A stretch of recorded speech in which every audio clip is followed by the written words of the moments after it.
দশকের শাসন, চোরতন্ত্রের দুঃশাসন, ছাত্র জনতার এই বিপ্লবে ভাঙলো খুনির মসনদ।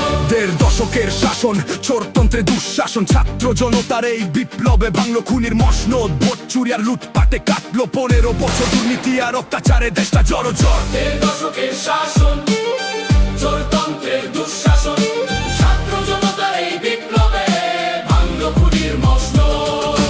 লগি বৈঠা বিশ্বজিৎ, শাপলা চত্বর লাল, সাগর রুনি বিডি আর বিষাদময় এক কাল। ১৪, ১৮, ২৪-এ ভোট হলো সব চুরি, তত্ত্বাবধায়ক কেড়ে নিয়ে চললো বাহাদুরি। ২৮ লাখ কোটি টাকা পাচার হলো ভাই, ব্যাংক লুটে সব শেষ করলো, কিচ্ছু বাকি নাই। পদ্মা রূপপুর মেগা প্রজেক্ট মহা দুর্নীতি, ব্যাংকগুলো সব ফোকলা আজ চোরদেরই কারসাজি।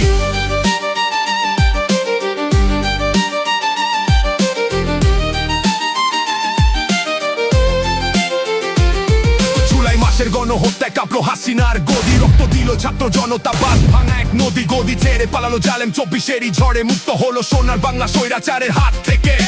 চোরতন্ত্রের দিন ফুরালো, ভাঙলো লোহার দ্বার, বিপ্লবীদের জয়গানে হাসছে বাংলাদেশ আবার। ১.৫ দশকের শাসন, চোরতন্ত্রের দুঃশাসন, জুলাই মাসে ভাঙলো রে স্বৈরাচারের মসনদ। জুলাই মাসে ভাঙলো রে স্বৈরাচারের মসনদ।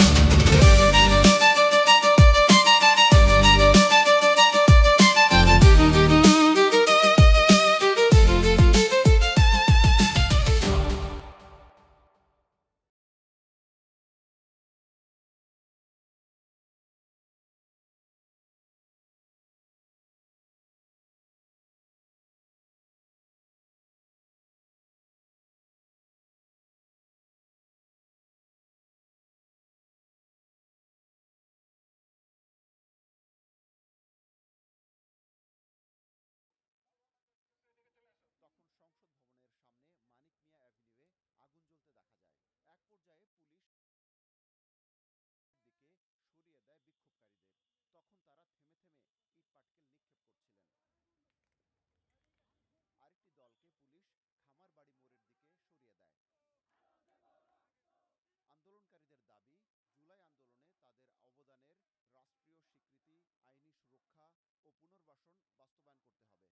এক পর্যায়ে পুলিশের সঙ্গে বিক্ষোভকারীদের সংঘর্ষ হয়েছে, ঘটেছে পাল্টাপাল্টি ধাওয়ার ঘটনা। তখন কয়েকটি যানবাহন ভাঙচুর করা হয়, এমনকি ইটপাটকেল নিক্ষেপ ও অগ্নিসংযোগও করা হয়। সংঘর্ষের শুরু শুক্রবার বেলা ১১:০০টার পর থেকে। সকালে জুলাই শহীদ পরিবার ও আহত যোদ্ধা ব্যানারে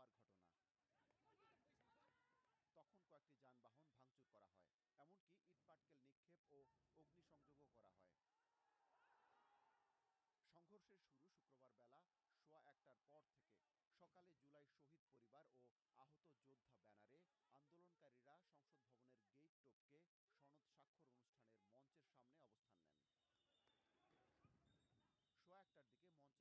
১১:০০টার দিকে মঞ্চের সামনে থেকে জুলাই যোদ্ধাদের সরিয়ে দেয় পুলিশ। কয়েকজনকে লাঠি পেটাও করা হয়। আইন শৃঙ্খলা বাহিনী ছিল, তারা আমাদের উপর লাঠিচার্জ, গুলি, দেন স্মুথ গ্রেনেড সবকিছু ছোড়া শুরু করছে। আমাদের দাবি না মেনে আমাদেরকে হামলা করে, আমাদেরকে মারধর করে বের করে দিয়েছে।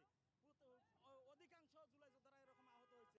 পরে জুলাই যোদ্ধারা বাহিরে গিয়ে বিক্ষোভ করেন। এক পর্যায়ে একদল ব্যক্তি আবার মঞ্চের দিকে ঢুকে যান। তখন পুলিশ আবার তাদের সরিয়ে দেয়। ১:৩০টার দিকে সেখানে পুলিশ কাঁদানে গ্যাস নিক্ষেপ